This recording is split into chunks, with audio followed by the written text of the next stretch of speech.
Hello and welcome to another episode of Magical Creators Online Summit. I'm your host, Inga Deksne, and my guest today is Colin Boyd. And I'm so excited that Colin is our guest today. And just a little prehistory, my first impression of Colin when I saw him talking on the stage. And by the way, the topic is how to speak in a way that sells from the stage. And we also apply this knowledge on selling from live stream. But I first saw Colin on a stage. I didn't know who he was, and he didn't even make any offer during the talk. But what I could think about, first of all, he made so much sense with his talk. And I thought, I don't care how much is it, but I need to find out what he's offering, because there was no offer, but I knew that I want to work with Colin, and I signed up with what's now is Selling from Stage Academy. Yeah. So can you imagine? So this is a fact that Colin has on stage, even without making an offer. And by the way, I had to stay in a queue to get to ask, how can I pay you? So I hope Colin will share his magic and secrets, how we can have the same effect on people as well. That's great. Well, it's so good to be here, Inga, and looking forward to serving your audience with some really tactical, practical tools as well. Thank you. So can you introduce yourself, because you're not based in UK, and a lot of people would love to know more about you. Yeah, so you can probably hear my accent. I am Australian, but I live in Newport Beach in California. So my wife, my family, my kids, we all moved over here about 2.5 years ago, the time of this training. And we set up our life over in the US with a dream of expanding our business and growing what we do. And it was probably just over 10 years ago that I started a life coaching business. So I was doing a diploma of life coaching with the International Coaching Federation. And it was funny and just fascinating understanding human behavior and so forth. And I started doing coaching. And coaching, this is even like before Facebook was big, like anything like that, right? And so I started doing some coaching, but to be honest, I had no idea how to get clients. And so I had like one client, and he was paying me irregularly. We're doing a session here or there. And I remember my job was just finishing up. I was finishing up I was working in learning and development in a corporation. And what happened was, I remember my coach, my master trainer, came to me and she said, "Colin, how much money are you making from your coaching?" And I remember telling her, it was like a very small amount. It was like a couple $100 a month. And she looked at me and she was like, "What? Is that all you're making?" I was like, "Yeah, that's it." And she was like, "Colin, how old are you?" Now, I was about 27 at the time. She said, "You know what?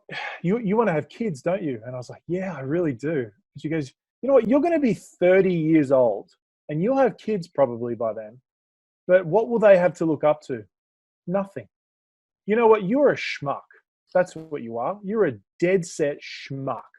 I remember just thinking, what on earth is going on? And then she goes, "I want you to go out and make $30,000 in the next 3 months and call me personally. Here's my cell number, my mobile." And I was like, okay. So I walked away from that conversation, like kind of a bit shaken, but really like a fire in my belly to make something happen with my life. And what happened was I had a free speaking engagement coming up, and it was to an alumni organization from a university, and there was 137 people in the room. And I went, I spoke. It was literally a dark and stormy night. I was there with my wife. We'd been married for like a year or something, and I'm speaking, and I make an offer at the end. Now, I didn't know at the time, but it was an irresistible offer, and that basically led to, it was like 125 of them, I think it was, gave me their personal details. I followed up.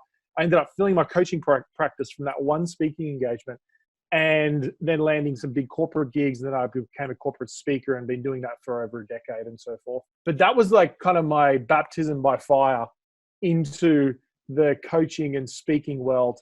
And the revelation I had was that using a stage, whether that be even now, like live streaming, because that wasn't a thing back then, live streaming, a live stage, or even a webinar is the fastest way to grow your business, hands. And, it's such an inspirational example.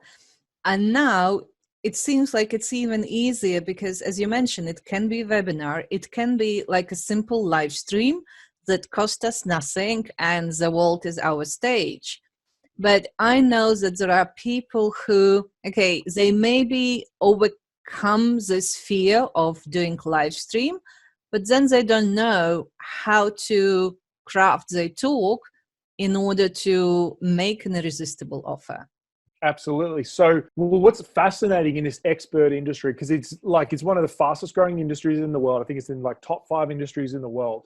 And what happens is, because the barrier to entry is going so low in terms of cost and accessibility with Facebook Live and like all the tools that we have, right? All the different platforms, because the barrier is so low, what's happening is that the barrier to trust and the barrier to credibility, the barrier to conversion is actually rising. And so what that means is that your skill in communicating your message needs to go to another level because there's more people in the market. Does that make sense? Absolutely, yes. And so the resistance that people have to not just hand over their credit card, but to hand over an email address, to give you their details to download something, is increasingly going higher and higher. And so what we're noticing in the expert industry is that you must, that's my expertise, is like knowing how to communicate your message in a way that resonates and then leads to the next step. Just the next step. It doesn't have to lead to a sale straight away. Just the next step is really the pathway to start growing your business. And I think live stream is a beautiful way to do that. Webinars, which are both easy platforms, and then obviously live stages, which are amazing as well. So that's kind of my thoughts on that originally. That's great. But I just started to think that probably somebody listening right now, they think, oh, it's even more difficult to do it like through live streams. What's the point even trying? Can you just give a little bit of encouragement that it's still possible? 100%. So it is the only way. Like, it is the way. So it's not that it's impossible.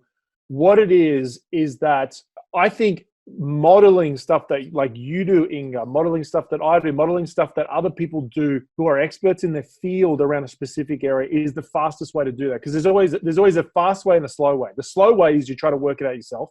The fast way is you follow a path that actually works. And so what I'm saying here is that you're better off to do something than nothing. Like, that's first of all, full stop. Better off to do something than nothing. And when I started out, I had no idea what I was doing. And really, like, one of the paths to mastery obviously has to be the practice of it. So there's like two paths. There's the practice path, and then there's also the modeling path. The modeling path is you find someone who's really good at what they do and you practice their modeling, and then that speeds up your implementation. And so it's not about not doing it. 100% you've got to do it, because if you don't do it, then you're guaranteed, I can tell you what the result you're going to get, and it's the middle of a donut. And so you're better off just doing something, and then what will happen is this beautiful, like, it is magical of like, when you start doing it, you start testing it, you'll start noticing different things in your world. You'll start getting attracted to different things. And then you'll go down the path towards mastery, because you've taken that first step. Like that whole, the journey to 1,000 miles is taken one step at a time. And so take that first little step and get started, and then you'll evolve as you go. Excellent. And can we touch the fear moment? Because I know some of your talks are around how to get from fear, from there. But I know, and we talked just before this recording, that a lot of our listeners have experienced so-called bad sales tactics, when you feel just tired of listening to one offer after another, and it creates resistance to make an offer yourself, because you don't want other people to feel the same way you felt. Yeah, so what would be your recommendation? This is a big one, because I think that if you, as not you, Inga, but like as your audience members, if you have a resistance to making an offer or to selling, good luck in growing your business. Now, the reason why I say that is that, and this is something you can learn, you can grow in, right? Because you might have had experiences, and we were just talking before about maybe you've gone to a conference and there was just one offer after another and it just felt like too pushy, too intense, all that sort of stuff. Or maybe you've been on a training before and then they made an offer, or maybe you've done something where they made an offer, or you got pushed into something, or whatever it is. But basically, many of us have got like emotional baggage, you could call it, from bad sales experiences. And what I really would encourage you to do is to acknowledge that happened, that did happen, and acknowledge the fact that the only way to grow your business is to make an offer. At some point, you have to make an offer. And so if you can provide value and make an offer, in other words, that you've provided value on a training, on a live stream, on a webinar, they've resonated with you, and then you make an offer, that is how you can actually help them to go to another level. Like, for example, Inga, I know you've done Sell from Stage Academy. You're a part of our process. And you've given me some amazing like feedback around it. So thank you. Imagine you didn't join Sell from Stage Academy, right? The value that you've gotten so far from Sell from Stage Academy wouldn't be there, right? Like, because you would have seen me talk, but you wouldn't have had the value that you've got. And it's the same with people who do your programs. It's the same with your listeners right now, is that they've got a certain amount of value from you, and you'll get that certain amount for free. But it's only when people make a transaction with you that their value level in terms of what they'll extract goes to another level, because the commitment of the transaction is part of that transformation in seeing their growth. Totally agree. And I think it's our duty, like people who sell with integrity, who serve with integrity, is to step up our game and shows a good example more, because people who don't have integrity, they don't care and they make offers. And funnily enough, people are still buying from them. They're not happy with the delivery, not all of them, but majority, but nothing stops the process. And that's why I think we need to step up in order to break this vicious circle of bad sales. Yeah, we need to be an example. And like, for me, that's the foundation, is like, you have to have integrity in your offer. And like, the best feedback I ever can get is when someone says to me, Colin, like, you need to sell your program for a lot more money than you do, because the value I've got is ridiculous. I literally just had someone who came to one of our live events recently say that she walks in the door and she's like, Colin, your program needs to be a lot more expensive than what it is. And that was like the best feedback I could ever hear, because the value is like so much above what they're actually paying. And so obviously that's a foundation. And I think when you think about whether you're on a live stream or a webinar or speaking on a live stage, let's just call that a stage, that you have to see, this is one of the big shifts, is seeing any sort of presentation as a form of selling. Now, what I mean by selling is in like helping or understanding and communicating to the audience in such a way that resonates with them that they can't not want to go the next step with you. And so when you saw me speak, Inga, there was no offer, right? But for me, that whole presentation was a sale. Now, did you get value? Hopefully you did. Like, yes, I did. I've seen people's notes from it. It was like crazy, right?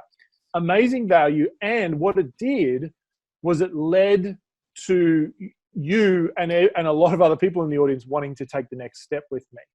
And so that, for me, this all started with changing my perspective of what speaking is. Because I used to think speaking was education. I thought speaking was entertainment. I thought speaking was about enjoyment or engagement. And it is all parts of those things. But if you don't see speaking as a form of selling with integrity, obviously selling to the next step, then your business won't grow, because you'll have a different goal for your presentation.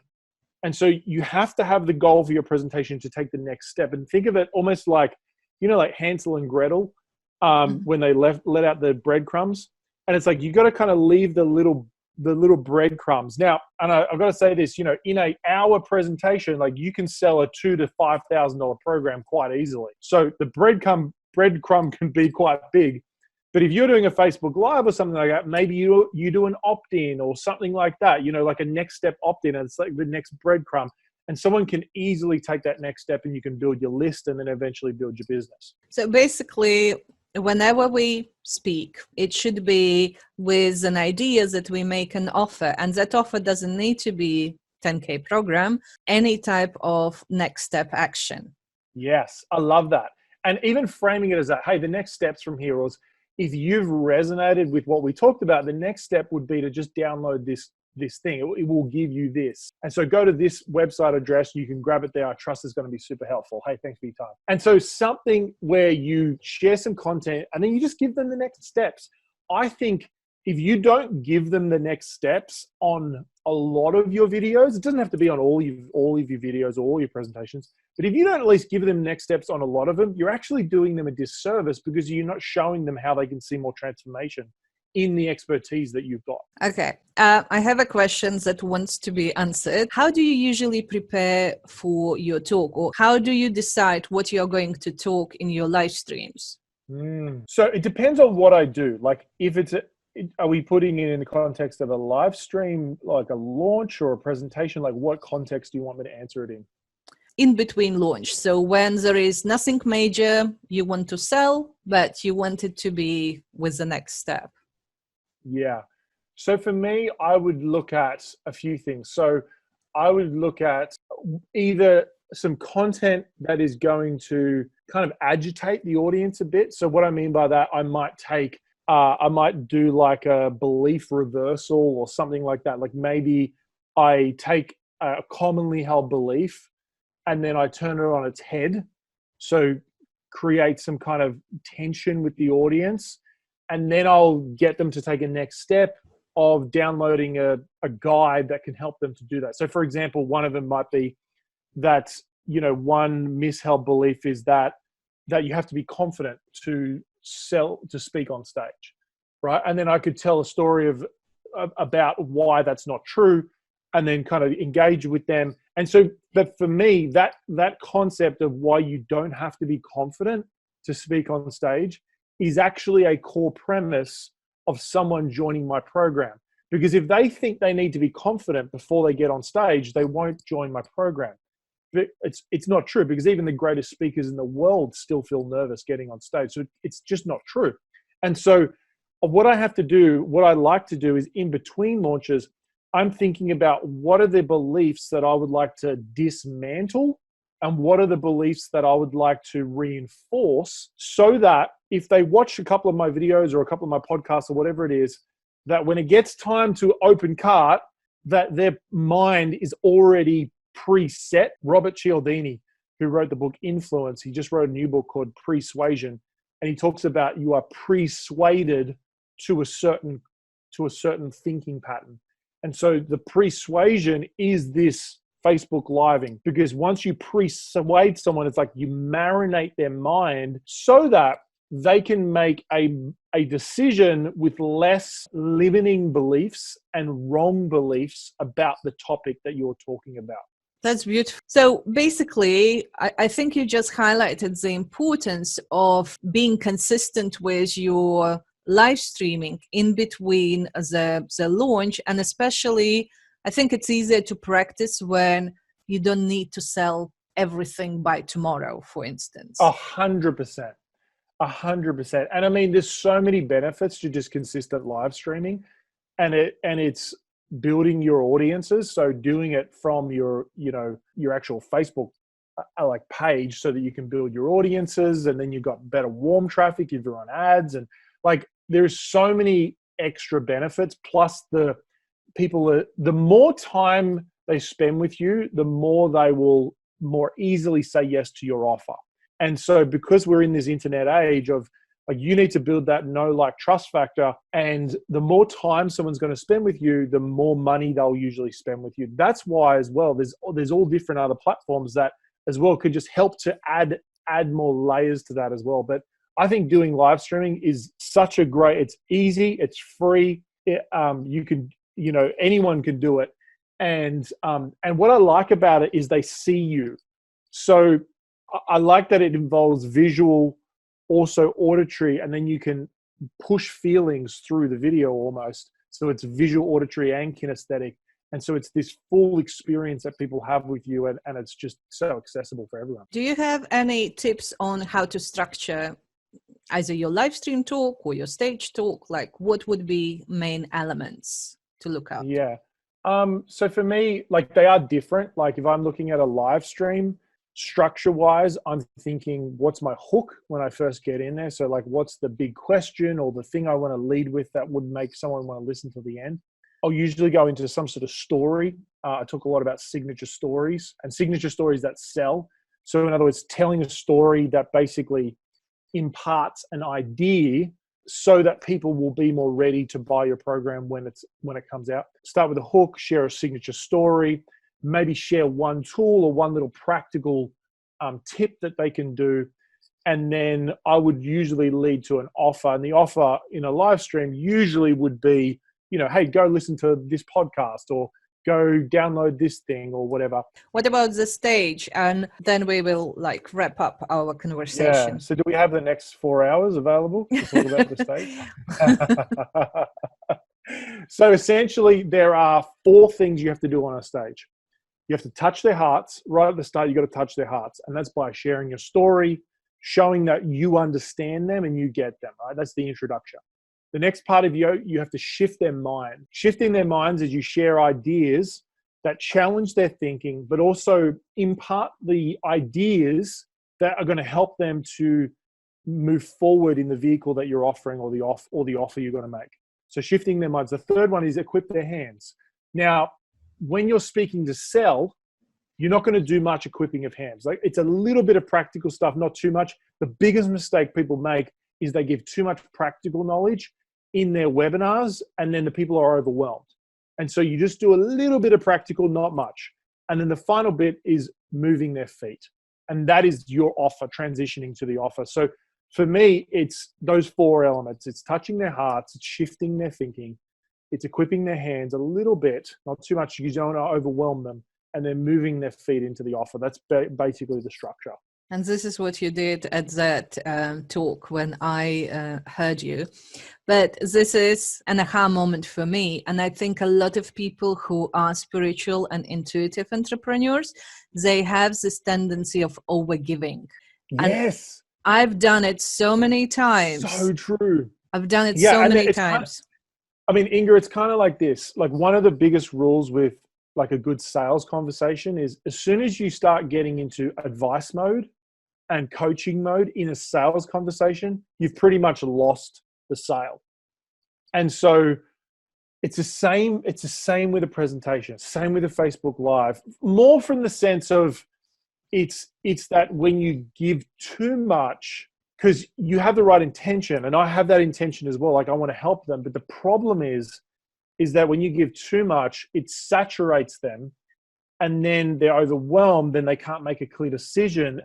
And the decision is actually really what it's about, because that's when you can really help them. When someone joins your program, Inga, I know that they do all your free stuff and stuff like that, but when they join your program, like, that's when their lives get transformed. When they join my program, that's when their lives get transformed. The free stuff's cool, but it's transformation happens after the transaction. And so think of that as the goal, because as a spiritual person and as someone who wants to give, the goal is to transform their lives. And you got to realize that it's that transaction that is one of the core mechanisms for them to truly see that. I think it's just a reminder, maybe even a post-it note, like to stop when you feel that you want to give more because it's not enough. It's way past too much. Yeah. So because maybe a little bit being more reserved, what we give, we will serve them better later on, even though it's against our nature.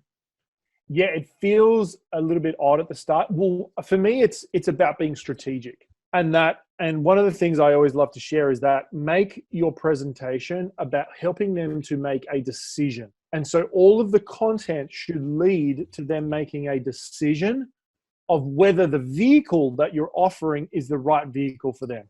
And that should be the main goal. It shouldn't be about like entertaining them or educating them or equipping them. it's about getting them to make a decision. Then you can entertain, equip, insight, everything. But now in saying this, the content to make a decision should be also some, I know you saw me present. Hopefully it was entertaining, it was insightful, but the goal was to help someone to make a decision and go, this is what I want. Does that make sense? Yeah, absolutely. Yeah. So that's, yeah. And I totally can appreciate, I think you get your audience so well. That is just so normal to do that. Yes. Well, thank you. That was amazing. It was so useful and inspirational. And I know that our listeners, they can go and redo their webinars, redo their talks, and see how it's easy actually when you follow the principles. It's been a pleasure, Inga. It's been great watching you grow your business and your journey, and you're just a leader in your industry. And so I'm excited about where you're leading your tribe. Thank you.